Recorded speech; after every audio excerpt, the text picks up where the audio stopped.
Have you ever sat in silence? But your mind felt like a battlefield. No bullets. No screaming. Just thoughts. Scratching at each other like rats behind cracked walls. Tasks unfinished. Messages unanswered.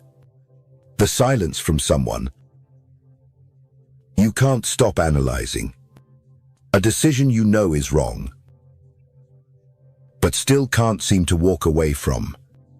You're not broken. You're just under attack. From something far more dangerous than any enemy. Uncontrolled thought. Nobody told you this, but I will. The chaos in your head is the reason your life feels dull, predictable, and easy to manipulate. Not because you lack knowledge, not because you're not intelligent, but because you lack clarity. And in a world built on noise, clarity is power. It's brutal, silent, and so rare now. It's almost extinct. Let's be honest. Money doesn't make you powerful. Talking doesn't make you influential. Only a mind that sees through the noise commands the room without ever needing to speak. And that's what you're missing. You react. You don't choose. You respond to messages. Out of fear of being forgotten, you say yes. Because you fear judgment. You delay decisions. Because you're hoping time will save you. But the truth, time doesn't make you clearer. It just deepens your fear. The harsh reality is this. You don't know what you're really thinking. You're just reacting to everything around you. A puppet, strung along by invisible hands you don't even see. Your job, your relationships, the battles you fight, the silence you can't stand. They aren't yours. They're echoes of unexamined thought. You're not living. You're just surviving inside a loop of unconscious decisions. And you call that trying your best. This is what Machiavelli understood, even centuries ago. That power doesn't live in position. It doesn't live in emotions. It lives in the ability to think like a cold strategist when everyone else is panicking. Weak means fear silence. Strong minds use it as a weapon. The reactive lash out. The ruthless wait, watch, and strike with precision. You can't win any game if your mind is just a billboard for other people's ideas. You can't make powerful decisions if you've never learned how to watch your own thinking. So, no. This video won't make you feel good. It won't sugarcoat anything. I'm not here to comfort your anxiety. I'm here to expose it. To drag it out into the open and show you the exact point where you're bleeding control. And then, I'll show you how to take it back. Step by step. Tactic by tactic. Layer by layer. Built from ancient Stoic philosophy. Sharpened by Machiavellian logic. Designed for the modern mind drowning in mental pollution. No fluff. No virtue signaling. Just truth. And strategy. If you wake up tired and don't know why. If you carry a heavy head every day. If you've ever asked yourself, why do I keep repeating the same mistake? Then this is where your clarity begins. But be warned. Once you learn how to think clearly, you won't be able to tolerate the life you're currently living.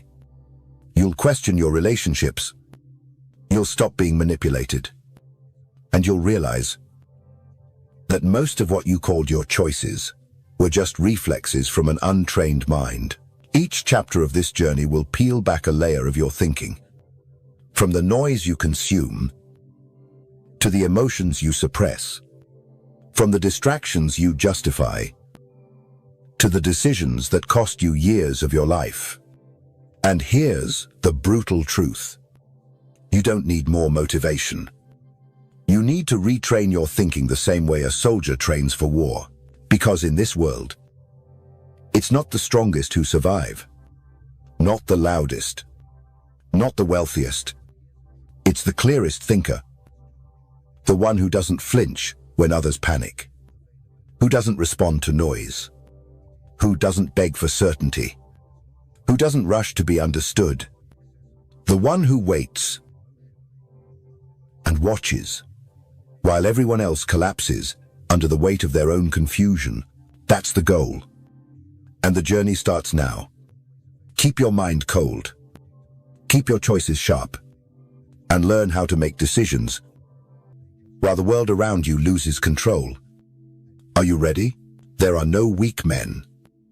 Only men whose minds have been infected. Your mind is not tired. It's contaminated. And like a virus that spreads without warning, mental contamination rarely announces itself. It seeps in. Through your screen, through your habits, through the thoughts you never question. You wake up, and the first thing you touch is a device. Not your breath, not your focus, but a weapon of distraction designed to hijack your attention before your day even begins. And you wonder why you feel anxious, why your mind feels heavy, why you can't think clearly enough to move forward. You're not lost. You're infected. This is the first truth you must face. You don't have a busy life. You have a cluttered mind. There is a difference. Busyness is what happens outside. Clutter is what happens inside. And it's far more dangerous. Because while busyness can be managed, clutter will destroy you silently. Not through pain, but through fog. Not through crisis, but through the slow erosion of your ability to see clearly. And without clarity, you're not deciding anything. You're drifting. Let's call it what it is. You don't control your life. You just wake up and respond. To your phone, to emails, to moods, to impulses. You think that's normal. It's not. That's mental slavery. And the chain is your inability to say no. No to noise. No to low-value conversations. No to content that rots your focus. No to information you didn't ask for. You don't know how to protect your mind. Because no one ever taught you how. No one showed you the cost of letting every input in. But Machiavelli would have told you. The ruler who fails to defend his borders doesn't need an enemy. He becomes one to himself. Now listen carefully. You think the reason you hesitate, procrastinate, and question yourself all day is because you're indecisive. It's not. You're mentally overloaded. And overloaded minds don't make choices. They collapse into survival mode. That's why you scroll for hours. That's why you avoid hard conversations. That's why you need a second opinion. On decisions that used to be obvious. The mind cannot make power moves while buried in digital garbage and emotional residue. You're asking your brain to perform like a machine while feeding it like a trash can. And you call that being busy? No.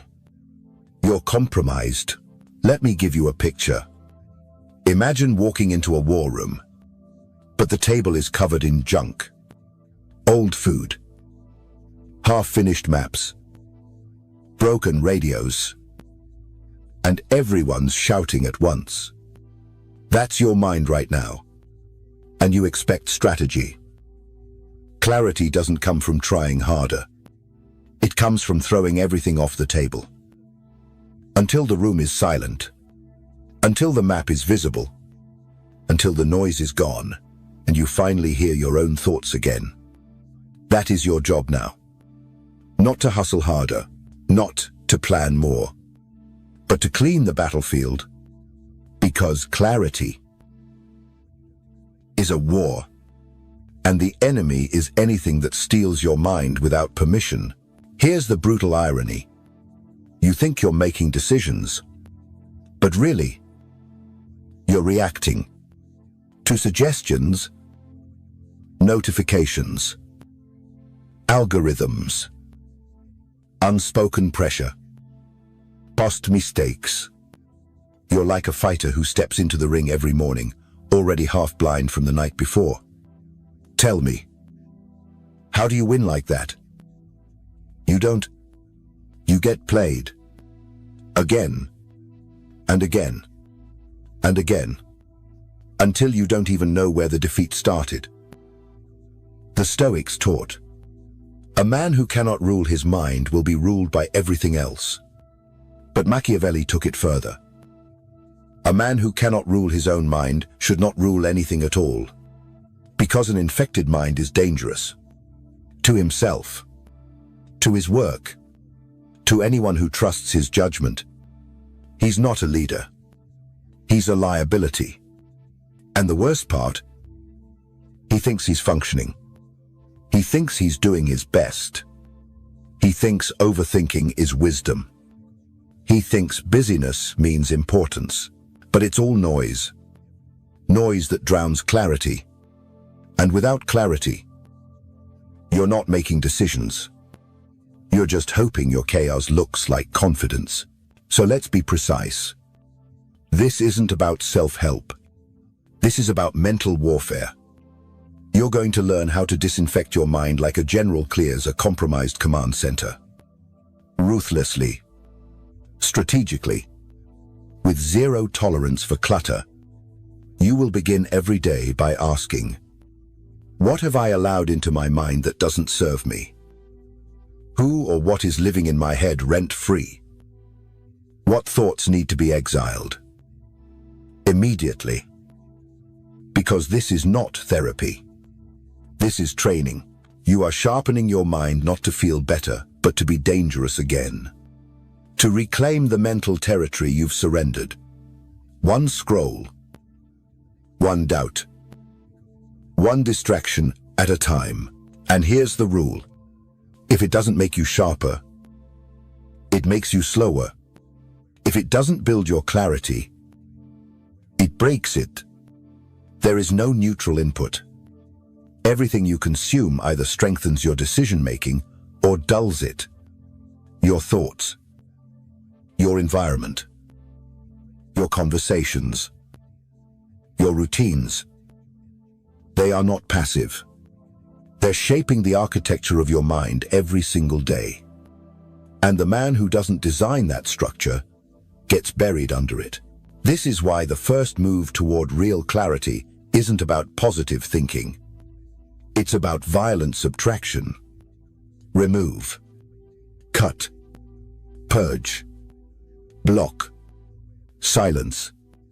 This is not minimalism. It's mental sovereignty. Until your mind becomes like a fortress. Quiet, clean, unshakable. Where every thought has to earn its way in. Where every distraction is denied at the gate. And once that fortress is secure, you'll begin to think like a weapon again. Because the truth is simple. There are no weak men. Only men whose minds have been infected and never cleaned. And until you learn to disinfect yours, you will never see the battlefield clearly. You'll just keep swinging in the dark, hoping one of your decisions lands. That ends now. Restart the cleanse. If you don't put it on paper, it will eat you alive in silence. Your mind is not a memory bank. It's a war room. And right now, it's overflowing with enemy agents you haven't identified. They look like random thoughts. Innocent. Passive. Just ideas. But they're not. They're landmines. Scattered through your mental territory. waiting to detonate when you least expect it. That anxious pit in your stomach. That sudden rush of doubt mid-conversation. That paralysis when facing a simple decision. It's not random. It's unprocessed thought, unwritten, unseen, uncontrolled. Let me be clear. If you don't write it down, you don't own it. It owns you. Every half-formed worry. Every nagging thought. Every replay of a conversation you had 3 days ago. If it's still in your mind, it's draining your power. Not just emotional power, cognitive power, decision-making power, focus, energy, presence. You're trying to operate like a tactician, but you're carrying a backpack full of mental clutter that you refuse to unpack. That's not strength, that's arrogance. And it's costing you. Here's the truth, no one likes to admit. The human mind is a terrible storage system. It forgets what matters and clings to what hurts. It loops what you should have said, but deletes what you need to do. And you still trust it. Still let it run the show without supervision. Madness. Writing is not journaling. Not a self-care routine. It's extraction. It's intelligence gathering. It's how you bring your thoughts out of the shadows and into the field of strategy. Because until you see it, you can't control it. And what you can't control will eventually control you. Here's what Machiavelli would do. He wouldn't sit with racing thoughts. He'd interrogate them. He'd drag every unclear idea to the table. He'd write down the fear. He'd write down the insult. He'd write down the plan, the failure, the threat, and then he'd look at it. Not emotionally, but tactically, like a general reading, a decoded enemy transmission. You keep it all in your head and wonder why you can't sleep. Wonder why you feel heavy, even when life is okay. Because nothing is okay when your mental battlefield is full of shadows. So here's your new non-negotiable rule. Write everything down. Don't wait for clarity. Write to create it. Your to-do list. Your fears. Your worst-case scenarios. Your doubts about someone's loyalty. Your ambition. Your resentment. Your shame. Put it all on paper. Let the page take the weight. Let your eyes see what your mind has been hiding. And once you see it, you'll finally understand what's been slowing you down for months. Here's how the process works. Step 1. Mental download. Sit. No distractions. No edits. No judgment. Just write. What's circling in your head? Don't try to sound smart. Don't try to be positive. Be honest. Raw. Ugly. Unfiltered. Dump the chaos. If you're angry, write that. If you're ashamed, write that. If you don't know what you're feeling, write, I don't know what I'm feeling. This is not therapy. This is reconnaissance. You're gathering intel on yourself. Step 2. Organize the battlefield. Once it's all out, start separating it. What's actionable? What's emotional? What's a distraction? What's a lie you've been telling yourself? Use sections. Use colos. Use columns. Whatever gets your brain to stop looping and start seeing patterns, and you will find patterns. You always worry after phone calls. You always doubt yourself after scrolling. You always freeze after saying yes to something you hate. Those aren't emotions. They're systems. And once you see them, you can break them. Step 3. Prioritize ruthlessly. Choose 3 things. Not 5. Not 10. 3. 3 priorities for the day. 3 non-negotiables. 3 things that, if completed, will shift your momentum. Then write them somewhere you can't ignore. Not in your phone. Not in your brain. In front of your damn face. Because if your priorities are not visible, you'll abandon them. The second distraction knocks on your door. And it will knock every day. In disguise. With good reasons and fake urgency. Only a man who's written his mission can defend it. Let me tell you what this habit really does. It rewires your self-perception. When you write, you stop identifying with your thoughts. You stop being inside the fear and start observing it. You stop being a victim of overthinking and become a commander watching patterns. You stop reacting like a child and begin choosing like a strategist, because the pen is not for expression, it's for execution. You are not journaling. You are building command and control over your mind. Think about this. Every unexpressed thought stays in your nervous system. Tense shoulders, shallow breath, irritability, procrastination, exhaustion. This is not random stress. It's psychological overflow. And if you don't release the pressure, it will find its own way out. Through rage, through avoidance, through collapse. That's why writing matters. It's not optional. It's necessary maintenance for anyone who wants to lead instead of be led. You still think you don't have time. You make time to brush your teeth, to eat, to scroll, to complain, but not to empty your mind. You're not too busy. You're too undisciplined. The world doesn't need more thinking. It needs more thinkers who know how to clean the lens before they try to aim.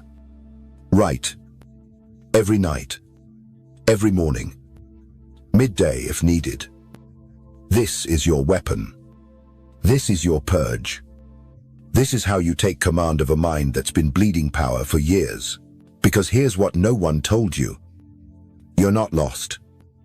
You're just disorganized. And the day you learn to write with cold honesty and brutal clarity, you will start to rise. Not emotionally, not spiritually, but strategically, relentlessly. Like a man who has finally begun the war against confusion. The mind doesn't get stronger by thinking. It gets sharper by processing, by confronting, by putting thought under the blade of language and carving clarity out of the fog. That's what writing is. So pick up the pen, or lose the battle. Every thought you don't write down becomes a liability, a leech, a saboteur. And you weren't born to be run by thoughts. You were born to rule them. How to win the day before it even begins. Let's destroy a modern myth right now. You don't need motivation in the morning. You need control. Motivation is emotional. Control is tactical. And the man who begins his day with emotion will spend the rest of it chasing fires he didn't start. You want to win the day? Then stop stumbling into it like a drunk. Stop opening your phone before your brain has even booted up. Stop absorbing noise before you've constructed thought. Stop entering the battlefield unarmed. Mornings are not passive. They are war. And the first 30 minutes of your day will either position you as a weapon or reduce you to a servant of other people's agendas. There is no in-between. Let me give it to you straight. If the first thing you touch in the morning is your phone, you've already lost. Why? Because you've allowed the outside world to invade your mind before you've even claimed it. You gave your attention to noise, to someone else's crisis, to information you didn't ask for, before even deciding what kind of man you're going to be today. That is weakness, not the emotional kind, the strategic kind, and Machiavelli would call you a fool. Here's the law. If you do not command the first hour of your day, you will be commanded by demands, by distractions, by dopamine, by doubt. So from now on, your mornings are sacred, not because it's self-care, not because it's trendy, because it's the only time your mind is untouched. Before the world floods in, before emotion clouds judgment, before the floodgates of noise rip open, this is the only time where you can think without interference. And if you waste that, you spend the rest of the day cleaning up the mess. So here's how we build your morning ritual. Like a general builds a fortress. Step 1. Silence. Not music. Not a podcast. Not guided breathing with ocean waves. Just silence. Pure. Uncomfortable. Unfiltered. Why? Because you need to hear the chaos. You need to know what's already inside you before you let anything else in. Most people run from silence. They fear the voice inside. But you use silence like a scalpel. You sit with your mind. You let the noise rise. You observe it. No judgment. No panics. Just watch. This is reconnaissance before you command. You must observe. Step 2. Right to cut. You already know this from the last chapter. So now you make it daily. Non-negotiable. Like sharpening your blade before war. You wake. You write. You slice through the fog. What am I feeling? What's trying to control me today? What fear is still lingering from yesterday? What weakness is whispering in my head? Put it on the page. Cut it out of your mind. Disarm it. This isn't journaling. It's extraction. This is how you start the day with clarity instead of confusion. Because confusion will cost you. Every time. Step 3. Physical command. You move. Not because of fitness. Because of dominance. Dominance over laziness. Dominance over comfort. Dominance over the voice that says, I'll start later. Whether it's 10 minutes or 30. You train your body because the body is the gatekeeper of the mind. A sluggish body makes a sluggish thinker. You don't need a six-pack. You need blood moving through your brain. You need aggression tamed by structure. You need to look at yourself after movement and say, I obey me, not my feelings. That's the point. Step 4. Choose your identity. Most people wake up and hope to feel ready. You declare who you are. Write it. Say it. Burn it into your system before anyone else tells you who to be. Who are you today?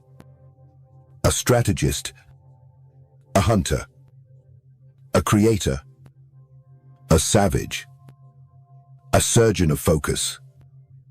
Pick it. Name it. Then act like it. Because if you don't name your identity, someone else will. And you'll become a mirror instead of a force. Step 5. Lock in the targets. Pick 3. Only 3. 3 targets that matter today. 3 actions that move the needle. 3 missions that, if completed, make this day worth it. Not 10. Not a giant checklist. Just 3 strikes. Laser focused. Non-negotiable. clear enough that a child could understand them. If it takes more than one sentence to define, it's not a target. It's a distraction in disguise. You are not allowed to scroll, to wander, to chat, until those three are complete. This is war protocol. This is how you earn the right to be proud of the day. You follow these steps. You don't start the day. You zeitze it. And here's what you'll notice.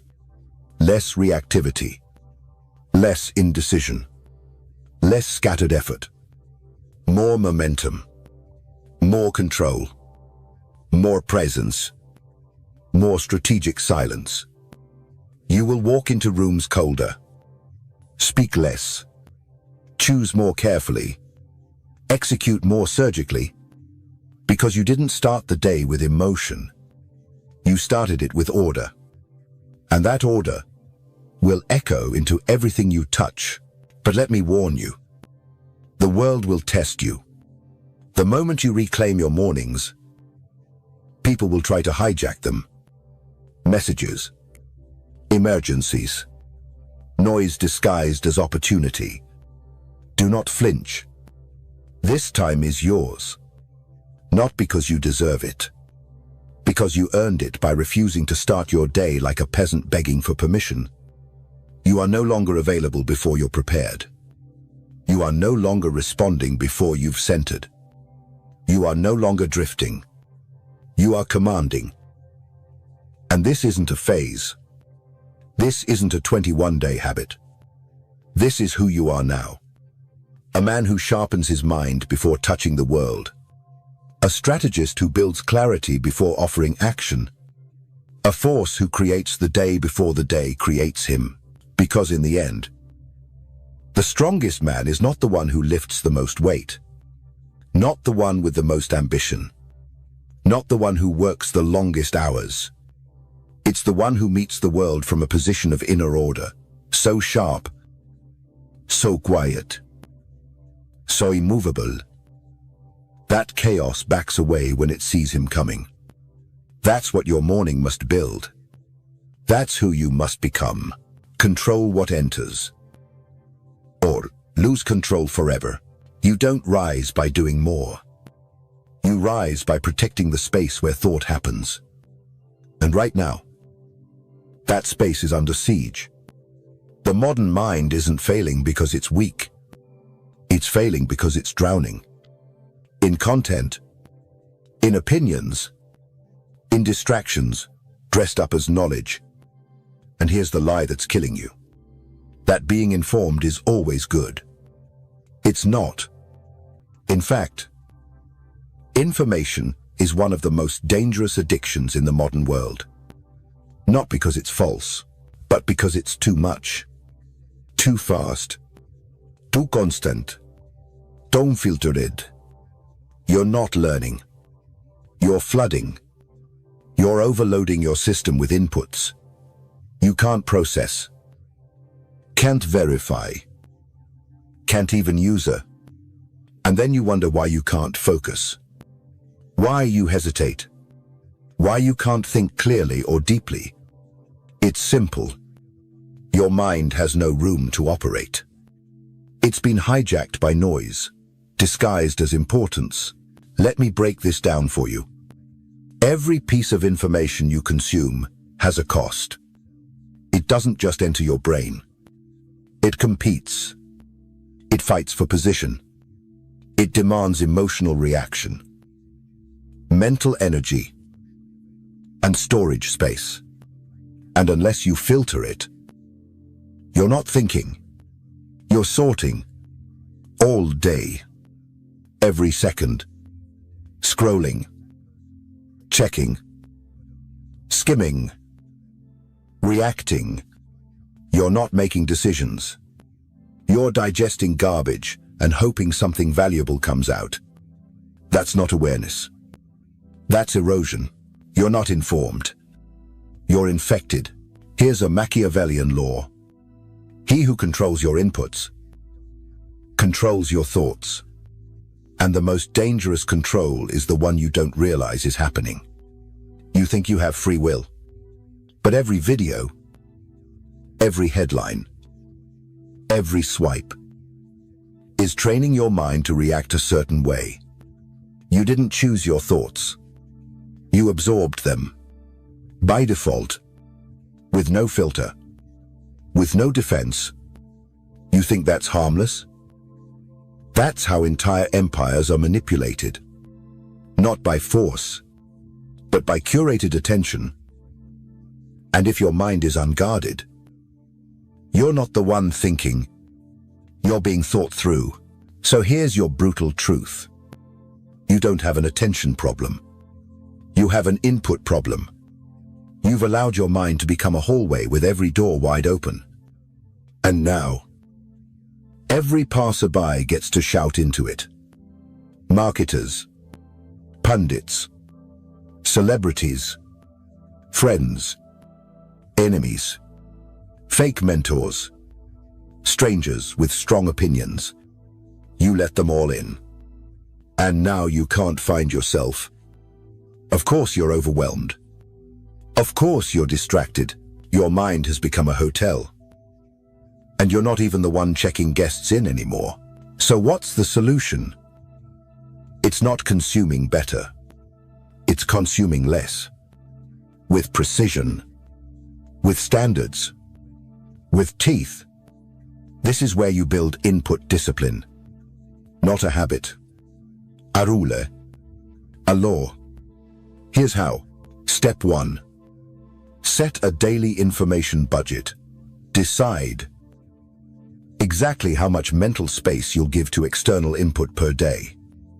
Not how much you feel like consuming. Not what others send you. You set the number. 20 minutes of reading. 10 minutes of curated news. On a podcast. One video. That's it. Once your budget is spent, everything else is rejected. Not because you're anti-knowledge. Because you're pro-clarity. More information does not mean more power. More clarified information means more power. The mind must digest what it consumes, or it bloats, slows down, and crashes, like yours is doing now. Step 2. Define what deserves access. Make a list.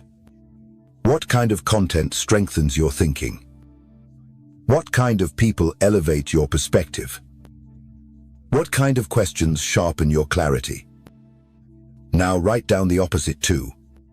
What kind of content dulls your focus? What kind of voices trigger reactivity? What kind of information creates paranoia, distraction, or despair? Be ruthless. If it doesn't feed your purpose, it feeds your weakness. And you do not negotiate with weakness, you starve it. Step 3. Install time locks. No inputs before output. You are not allowed to consume until you have created. Whether it's one line in your journal, a decision clarified, a priority reviewed. You must produce something of your own before absorbing the thoughts of others. This rule alone will multiply your power, because it forces you to face your own mind before it's hijacked. It forces you to begin your day with leadership, not servitude. You lead your thoughts. You lead your day. You lead your mind. Then, and only then, can you afford to open the door? Step 4. Kill notifications. All of them. Yes. All. Because every notification is an uninvited guest interrupting your inner command center. You wouldn't allow someone to burst into your strategy room every 10 minutes, screaming headlines and memes. So why do you allow it through your phone? That's not staying connected. That's sabotaging command flow. The more interruptions you tolerate, the more fragmented your mind becomes. Until one day, you don't even know what peace feels like. And that's when they own you. because you'll mistake addiction for urgency, and you'll call it being informed. Step 5. Schedule silence. Silence is no longer optional. It is fuel. 15 minutes minimum. Twice a day. No noisy. No media. No scrolling. No input. Just stillness. And you, in that silence, the fog will rise. The true thoughts will surface. The unprocessed emotions will speak. And if you stay with it, clarity will follow. Because silence is not emptiness. It's space. Space for real thought. Real strategy. Real self-command. If you don't do this, you will not win. Not in business. Not in leadership. Not in love. Because no great decision was ever made from a noisy, reactive mind. Machiavelli knew this. The Stoics lived this. Their minds were temples, not marketplaces. And if you want to play their game, you must rebuild your temple. Stone by stone. Silence by silence. Input by filtered input. Until the gates of your mind only open for what deserves to enter. Let this be your new standard. If it's not strategic, it doesn't get access. Not because you're arrogant, because you're on a mission. And every unfiltered input is a crack in the foundation. You're no longer a sponge. You're a sculptor. You don't absorb. You choose. You carve. You direct. And the day you master your inputs is the day you finally stop reacting to life and start creating it. Why you can't think when you feel too much. Let's start with something no one wants to admit. Most people aren't thinking. They're feeling their way through decisions and calling it logic. They react. They justify. They regret. Then they repeat. And the reason is simple. You're not being attacked by life. You're being held hostage by your own emotions. And every time you try to get clarity, your feelings show up first and hijack the process. This isn't empathy. This isn't humanity. It's emotional tyranny. And the mind that doesn't break free from it will never think clearly. Let's be precise. Emotions are not the problem. Unfiltered emotions are. Emotions are data. They're messages, signals, warnings, sometimes even allies, but only if they are processed, examined, put in their proper place. Unprocessed emotions. They're dictators. They scream. They distort. They rush. They paralyze. They whisper. You're not good enough. They're judging you. You're falling behind. You need to say something now. You should be doing more.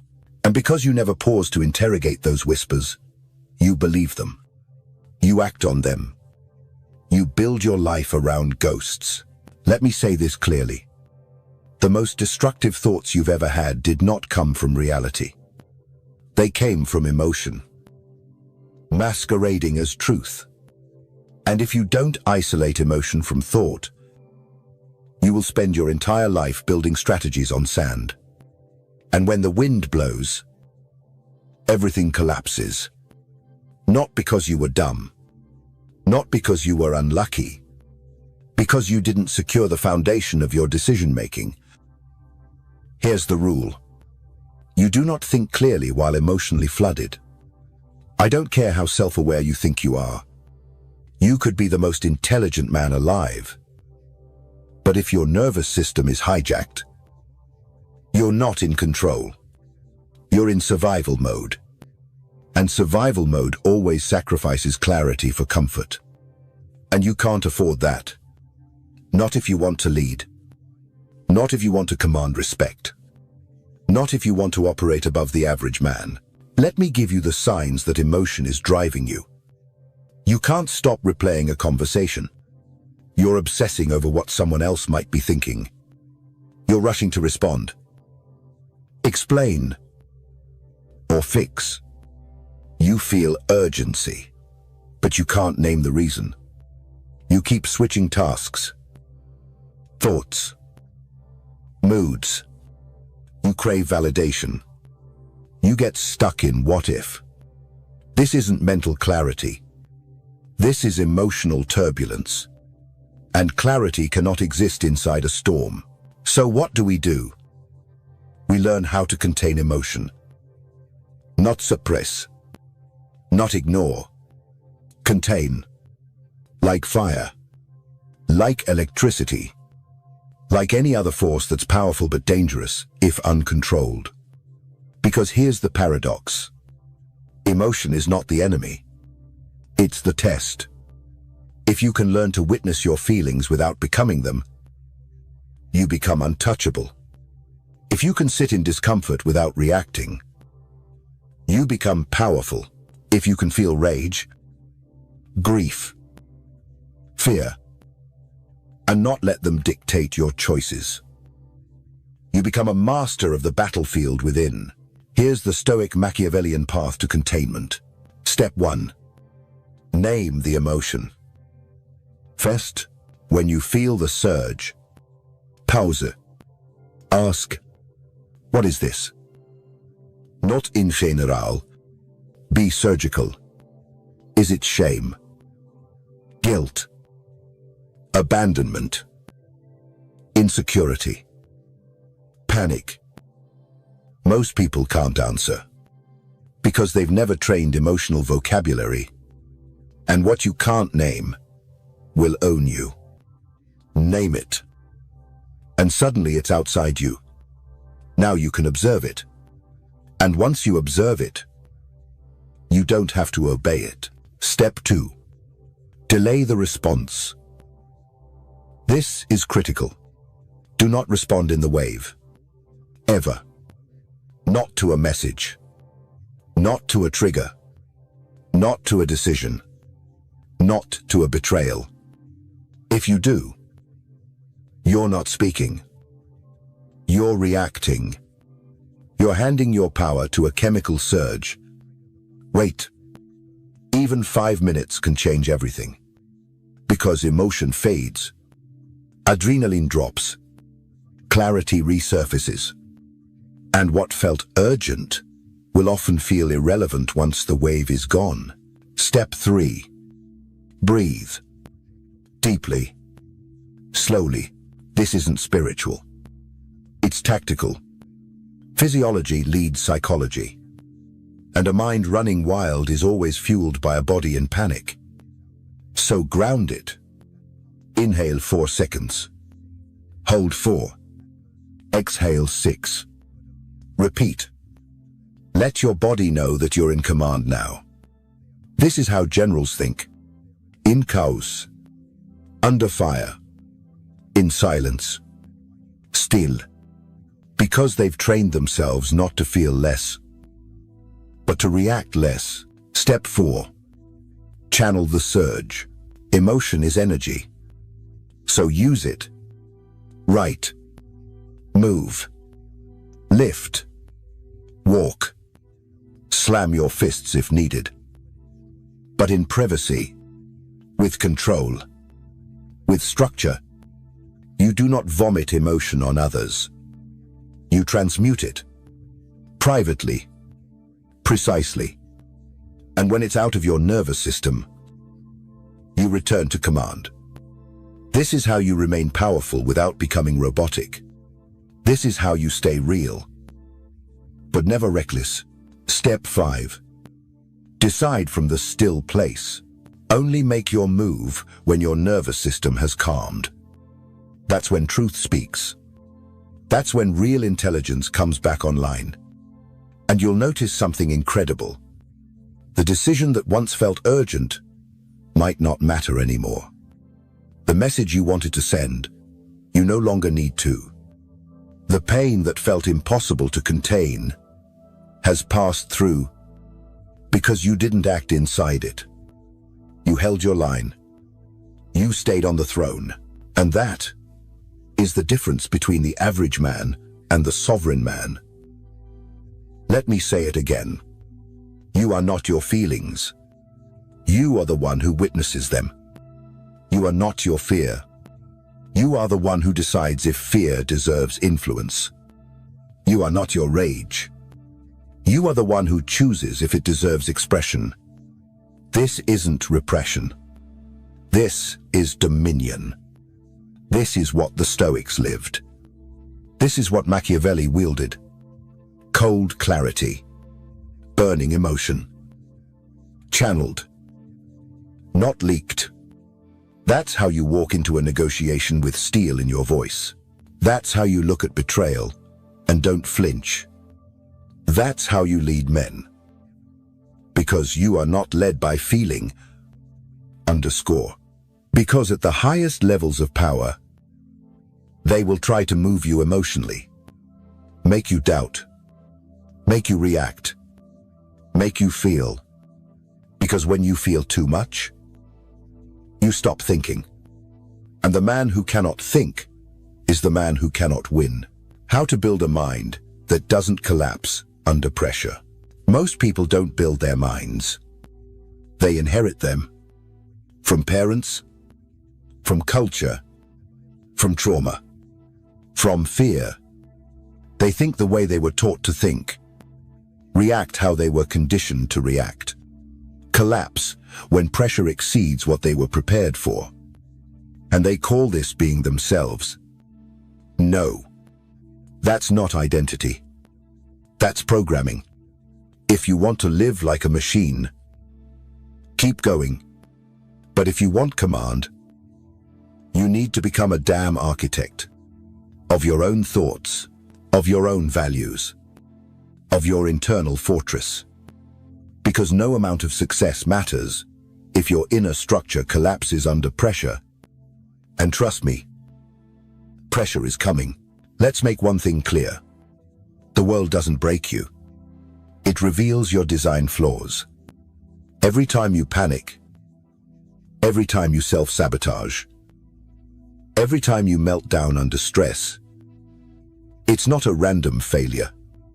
It's a signal, a crack in the internal architecture. Something was never fortified, never checked, never reinforced. And now it's breaking because the weight of life exposed it. You don't fix this with affirmations. You don't fix it with positive thinking. You rebuild like an engineer, like a war strategist.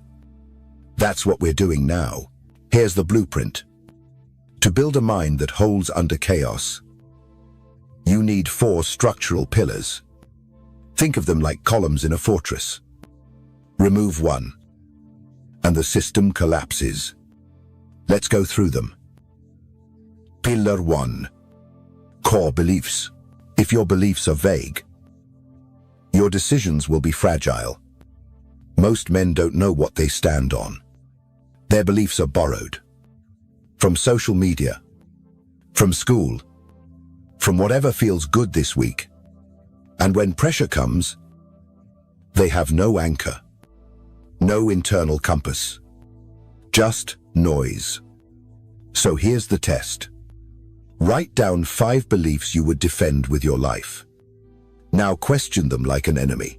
Are they built on principle or on pain? Are they clear enough to guide you under fire? Would they survive betrayal, collapse, crisis?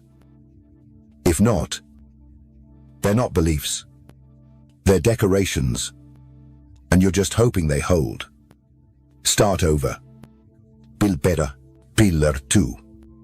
Internal hierarchy. Your mind must have order. Everything you believe, every principle, every value must be ranked. Why? Because life will force you to choose. Loyalty versus truth. Comfort versus growth. Safety versus freedom. Reputation versus integrity. If you haven't built a hierarchy in advance, you will panic when forced to choose. You'll betray your own values. Not because you're weak, but because you were unprepared. This is where most men fall. So make it clear, what comes first? What will you never trade? What do you sacrifice last? Burn this into your mind like law. So when pressure hits, you don't flinch. You already know. Pillar 3. Battle-tested thought loops. The weak man asks, what do I feel right now? The strong man asks, what have I trained my mind to think under pressure? This is where architecture becomes war strategy. You must build battle-tested thought loops, mental scripts, activated in real time. When insulted, I don't defend myself to amateurs. When betrayed, now I see them clearly. Good. When failing, this is the weight that builds strength. When overwhelmed, return to control. One breath, one target. This is not toxic positivity. This is psychological weaponry. You don't wait for clarity to arrive.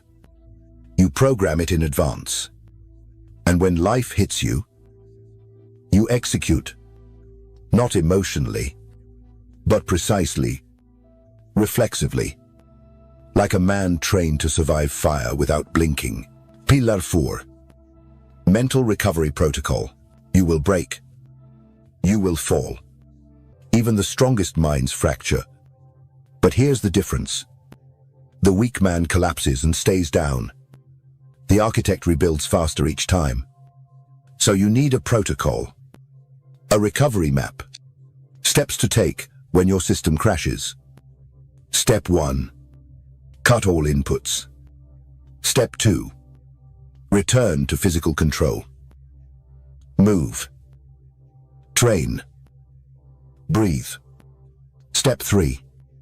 Write everything that's circling. Step 4. Identify the pressure point. Step 5. Reaffirm your top 3 principles. Step 6. Choose one mission. Act. Every recovery must end in movement. You do not think your way back to strength. You act your way back. This is the emergency blueprint. You keep it like a weapon. Because when the world hits hard, you don't get time to think. You must already know the path out. Now that you know the 4 pillars, you must reinforce them daily. This is not a once-and-done project. This is architecture under evolution. Every failure reveals a stress fracture. Every conflict reveals poor load balancing. Every betrayal reveals misplaced trust. And every moment of pressure is an opportunity to upgrade the frame. You're not aiming to feel perfect. You're aiming to operate unshaken, like a fortress that gets attacked and stands, like a machine that overheats but never shuts down, like a leader who bleeds but never begs. Here's the cold truth. The modern mind was not built for resilience. It was built for comfort. You were raised on likes, so you chase applause. You were raised on dopamine, so you fear silence. You were raised on options, so you collapse at constraints. That's not your fault, but it is your responsibility. You must unlearn softness. You must reject chaos. You must rebuild your mind like a fortress, stone by stone, standard by standard, until one day, you don't try to stay calm. You are calm. By default. By design. So ask yourself this. What part of your mind collapses first? Is it when you're questioned? When you're ignored? When you lose status? When you feel left behind? When someone betrays you? Whatever it is, That's the crack in your architecture. And your job is not to avoid pressure. It's to fortify yourself so completely that pressure reveals your strength, not your weakness. That's how kings are made. That's how leaders are feared. That's how you stop being the victim of a mind you didn't build and start becoming the architect of a mind no one can break. How high-level thinkers choose without doubt or delay. Let's start with the wound. The modern man is paralyzed. Not by failure. Not by fear. By indecision. He sits with options. He scrolls through opinions. He weighs. He second-guesses. He waits. And in the waiting, life moves without him. Opportunities vanish. Respect erodes. Leadership is lost. And still, he waits, hoping for clarity that never arrives. You want to destroy a man. Give him 1,000 options. And teach him to fear making the wrong choice. But the truth is brutal. You don't lack information.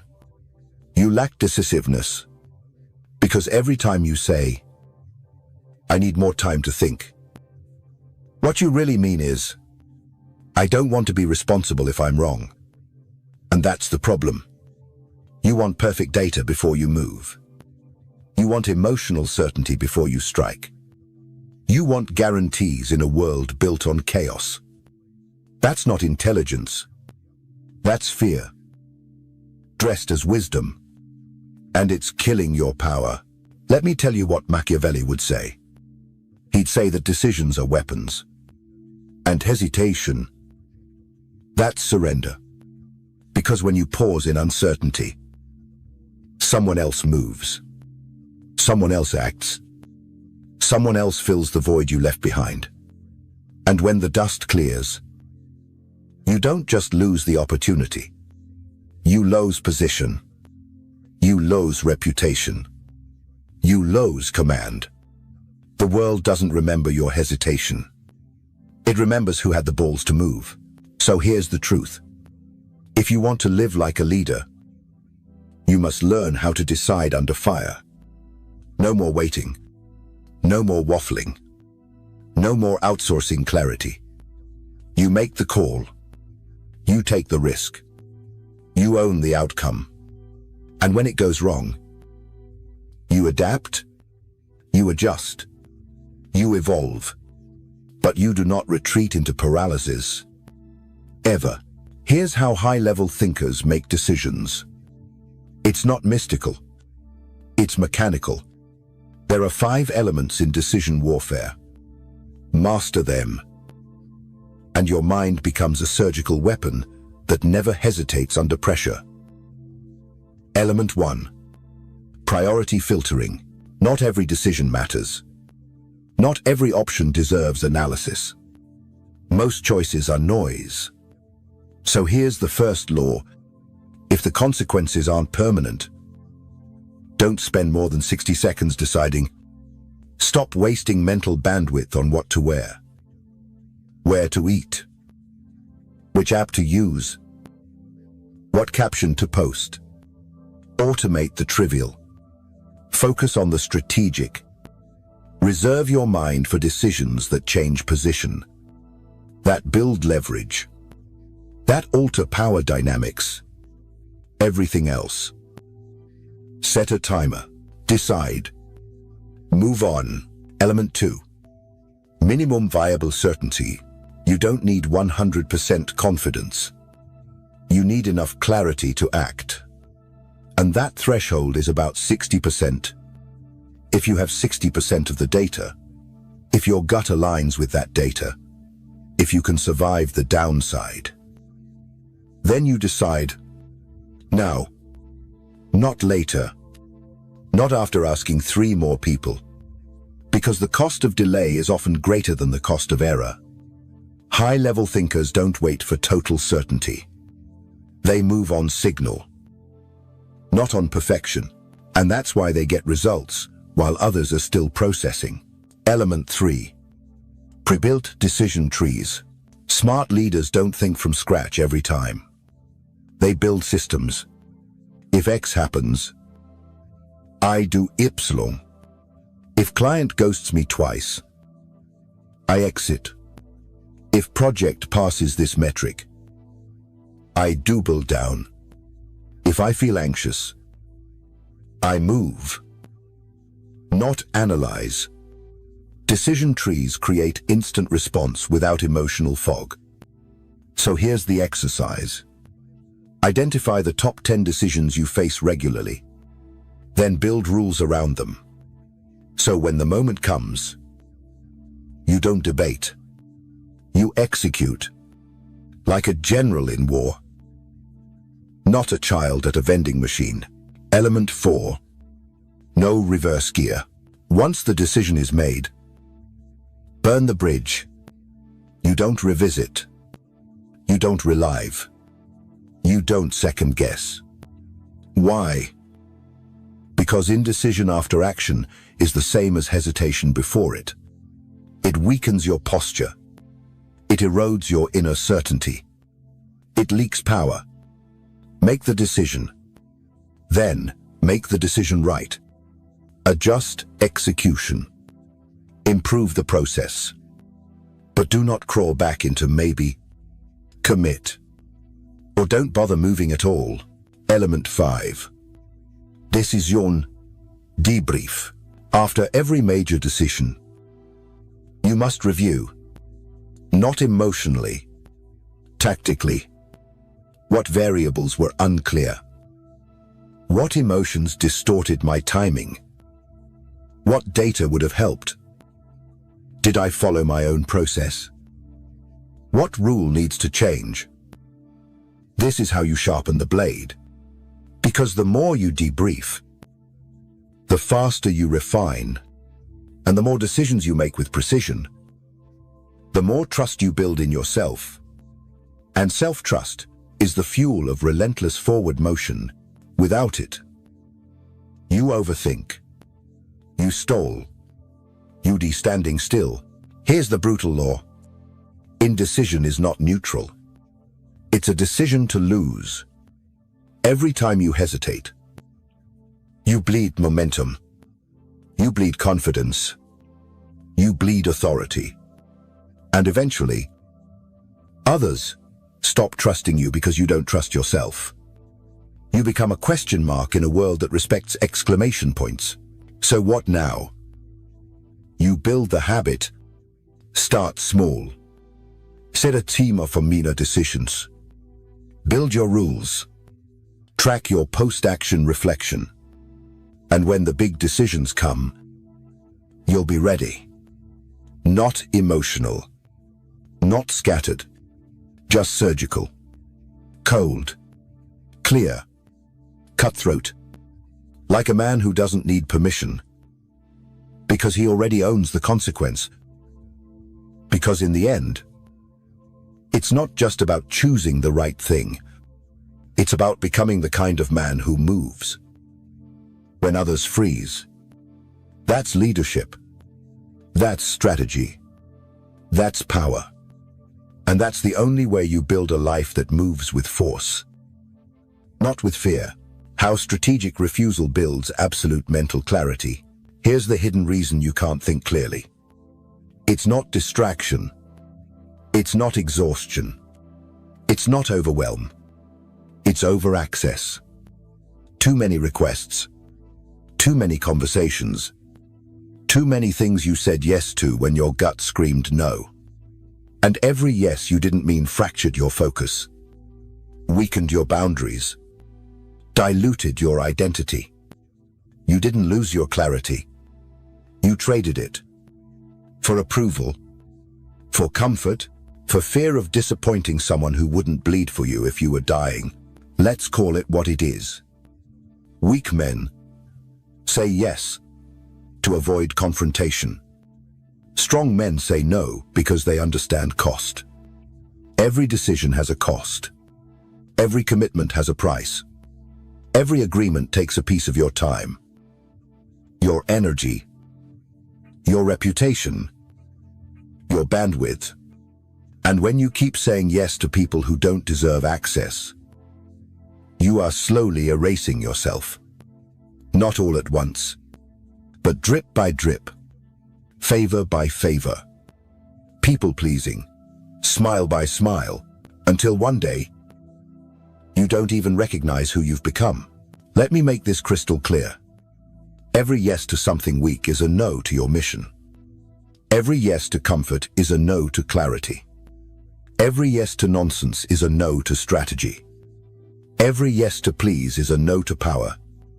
So ask yourself right now, where in your life are you bleeding because you couldn't say no?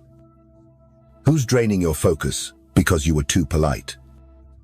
What commitment did you accept because you were too afraid to disappoint someone you don't even respect? That's your leash. That's your invisible cage. And the key to break it isn't another productivity hack. It's a one-syllable word. No. Here's what most people never understand. No is not rejection. It's design. Every no builds the shape of your life, of your schedule, of your relationships, of your mind. Every no reinforces the walls of your castle, not to shut others out, but to keep your clarity in. Without no, you have no gate, no filter, no sovereignty. You are a house with no locks. And every stranger walks in to rearrange the furniture and steal your focus. You think that's kindness? That's self-erasure. Here's the Stoic law. If you can't say no, you are not free. You are chained to every demand, every guilt trip, every "but I thought you cared," every "can you just do this one thing?" And you call it generosity. You call it being a good person. But the truth is brutal. You are being used. Not always maliciously, but mechanically. Because people will always ask for more than they should. And if you don't enforce the line, you get crushed by it. So how do you build the power of no?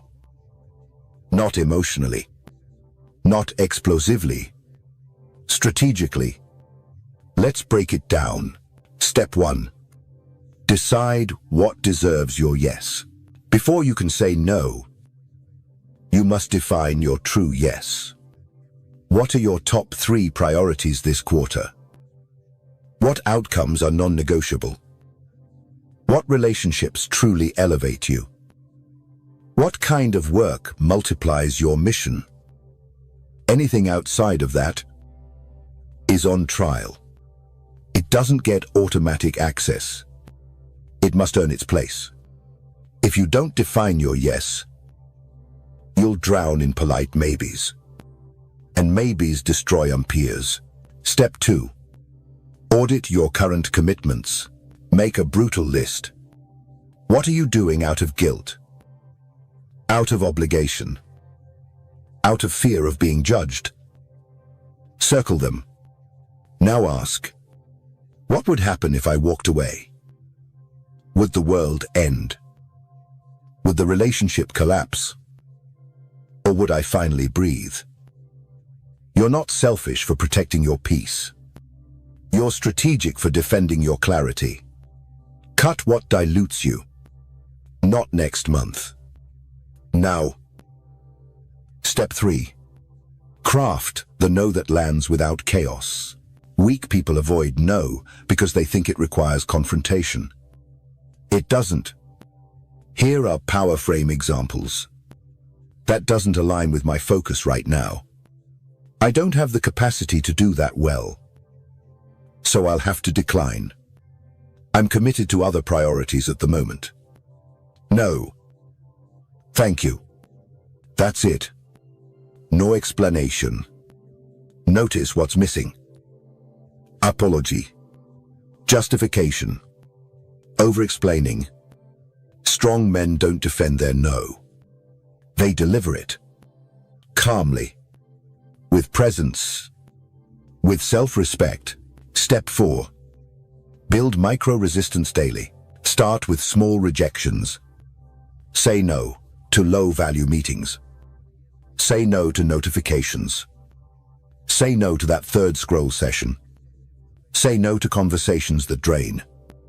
Every small no trains your nervous system to tolerate disapproval, to detach from being liked, to become comfortable being misunderstood. Because clarity doesn't grow in crowds. It grows in solitude, in defiance, in conscious rejection. Step 5. Honor the no you feel. Even if you don't voice it yet, sometimes the no is silent. You feel it in your chest. You know it's wrong. You know it's misaligned. But you say yes out loud. To avoid discomfort, every time you do this, you fracture your internal congruence. So start here. If you can't say no out loud yet, at least don't lie to yourself. Feel the no. Note it. Record it. Honor it. Internally. Soon, your courage will catch up, and you'll start saying it externally. That's the beginning of internal unity. And from unity comes absolute clarity. Here's the rule. If it costs you your clarity, it's too expensive. No matter how small the request, no matter how nice the person, no matter how awkward the rejection, clarity is your lifeblood. Protect it like a general protects the crown. Because when you lose clarity, you lose decisiveness. When you lose decisiveness, you lose progress. And when you lose progress, you lose yourself. All because you were too polite to say one word. No. This is how the powerful operate. They don't say no because they hate people. They say no because they love their mission more. They don't say no to hurt. They say no to stay strong, to stay focused, to stay lethal. And when you say no to what distracts, you say yes to what builds, to what matters, to what elevates, to what leaves a mark. Let me ask you one question. What would your life look like if you only said yes to what made you stronger? Now go build that life. One no at a time. How to make the world bend to a sharp mind. Clarity is not peace. Clarity is power. And when wielded correctly, clarity becomes a weapon. A blade that slices through noise. A force that bends people toward you. A presence that silences rooms before you even speak. And yet, most people treat clarity like a bonus. Something they hope for. Something they wish would come. Like a breeze on a still day. No. Clarity is built. Forged. Sharpened. Trained. And once you own it, you don't just move through the world. You start shaping it. Let me explain. The average man makes decisions to fit in, to be accepted, to avoid conflict. But the strategic man, he makes decisions that reshape the room he enters. His thoughts are so clear. People start questioning their own. His direction is so sharp. Others fall in line without knowing why. His silence carries weight.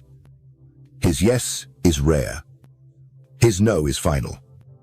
He doesn't dominate by volume. He dominates by vision. And that vision is only possible when your mind is free of the fog that traps the rest of the world. So how do you weaponize clarity? How do you go from being another thinker to being the man whose mind becomes law? Let's break it down into 4 stages. Stage 1. Build strategic certainty. Clarity is not knowing everything. It's knowing exactly what matters. Strategic certainty means you've chosen your values, your direction, your mission, and nothing outside that mission gets to hijack your mind. You don't react to every opinion. You don't question your path every week. You don't explain yourself to strangers. Because you're already locked into something larger than approval. Your clarity starts to feel dangerous to people who live in emotional fog. That's the point. Let them feel it. Let them recoil. That's how they learn that your mind is not available for manipulation. Stage 2. Use language as a weapon. A sharp mind creates sharp speech. You don't ramble. You don't soften truths. You don't hedge your words with maybe and kinda and just. You speak like a scalpel. Clear. Clean. Undeniable. Here's the law. The clearer your mind, the fewer words you need. So strip the fluff. Burn the filler. Say the uncomfortable thing. Then stop talking. This isn't just communication. This is psychological warfare. You're signaling to the room. I don't need your comfort. I operate on truth. People feel it. And they submit to it. Silently. Subconsciously. That's influence. Stage 3. Expose the fog around you. Most people you meet, they aren't thinking clearly. They're performing, projecting, reacting. And once you see that, you don't get angry. You get strategic. Because nothing is more powerful than being the one person in the room who isn't caught in the drama. You listen. You observe.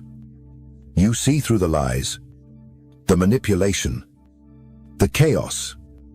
And when you speak, you say what no one else can say. Because your vision isn't filtered by fear. It's rooted in structure. It's backed by philosophy. It's designed for leverage. This is how men gain silent power. Not by aggression, but by outseeing the crowd. Stage 4. Enforce mental boundaries like a sovereign. A sharp mind cannot remain sharp if it's constantly interrupted, debated, or diluted. So you enforce boundaries like a sovereign. You don't explain your every move. You don't chase people for understanding. You don't lower your standard to be nice. You don't allow weak minds to drain your bandwidth. Your boundaries aren't rude. They're requirements for power. Because when everyone has access to your energy, your clarity evaporates. So guard it. Like gold, like ammunition, like command itself. And if someone doesn't respect your mind's structure, they don't deserve proximity to it. Let me remind you of something. Clarity doesn't make you nice. It makes you inevitable. When you think with precision, speak with purpose, and move with design, you become unignorable. People will resent it. They'll try to provoke you. They'll call you cold. They'll try to frame your strength as arrogance. Let them. They're reacting to your order because it reminds them of their chaos. And secretly, they want what you have. They want your certainty, your decisiveness, your discipline. But they're too addicted to fog to earn it. So here's the final law. When your mind becomes sharp, you become dangerous. Not because you harm, but because you cannot be controlled. Not by guilt, not by noise, not by flattery, not by pressure. You see clearly. You move precisely. You act with force. You speak with steel. And the world starts to move around you. Not because you're loud, but because you're undeniable. This is what Machiavelli knew. This is what the Stoics lived. This is what the modern man has forgotten. That the sharpest weapon is not the sword, or the fist, or the scream. It's the mind. Cold, clear, strategic, unshakable. And when you build it right, you don't just survive this world, you bend it. You've made it this far. That already says something, but not enough. Because clarity isn't a theory. It's a test, a daily one. And most people fail. They fail when the pressure hits. They fail when someone disagrees. They fail when silence feels too loud to bear. They fail, not because they're stupid, but because they were never taught to think, only to react, to obey, to adapt, to perform. And that performance, that addiction to noise, comfort, validation, is what's killing the modern mind, but not yours. Not anymore. You've been given something dangerous now. Not motivation. Not self-help. Weapon-grade clarity. You've seen the blueprint. You've studied the battlefield. You've walked through the fire of self-auditing, value ranking, cognitive warfare. And now, you're at the final threshold. So I'll ask you plainly, will you go back to fog? Back to people-pleasing? Back to emotional chaos? Back to scrolling? Nodding? Apologizing? Hoping someone else hands you the answers? Or will you step forward into the discipline of warlike clarity? Because make no mistake, this isn't a feel-good path. This is brutal. This is lonely. This is heavy. You will be misunderstood. You will be mocked. You will lose people who only loved your weakness. But what you gain is sovereignty over your time, your emotions, your focus, your future. That is not a life most can handle. But I think you can. Or you wouldn't still be here. Remember what we've covered. Your thoughts must be built, not borrowed. Your emotions must be trained, not obeyed. Your decisions must be executed, not debated. Your values must be ranked, not juggled. Your boundaries must be enforced, not explained. Your clarity must be sharpened, then weaponized. This is the path, not to happiness, but to control, to vision, to freedom through force. Here's what they won't tell you. Clarity doesn't feel good. Not at first. It costs relationships. It kills illusions. It exposes your excuses. But on the other side of that pain is something no one can give you. Self-respect. The kind of respect that doesn't beg, doesn't seek approval, doesn't compromise to keep the peace. Because peace without clarity is just a slow death in comfort. And you didn't come this far to die quietly. So here's your final challenge. From this moment on, every time the fog returns, you cut through it with one question. What would the clearest version of me do right now? Then do that.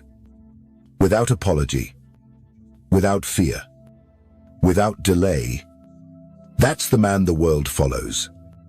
The man who doesn't flinch. The man who doesn't perform. The man who builds.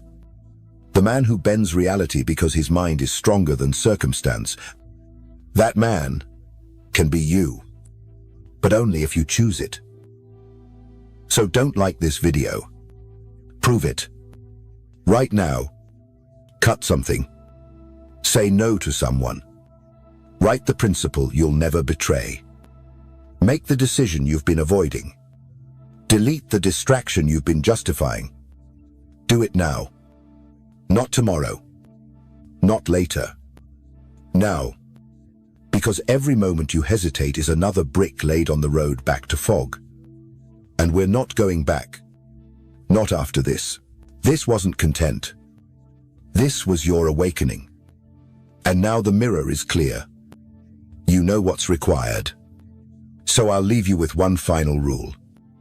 If your mind is unclear, don't trust it. Don't act from it. Fix it, sharpen it, or stay silent. Because the world has enough noise. What it needs, what it fears, is a man who sees clearly, coldly, unapologetically. Be that man.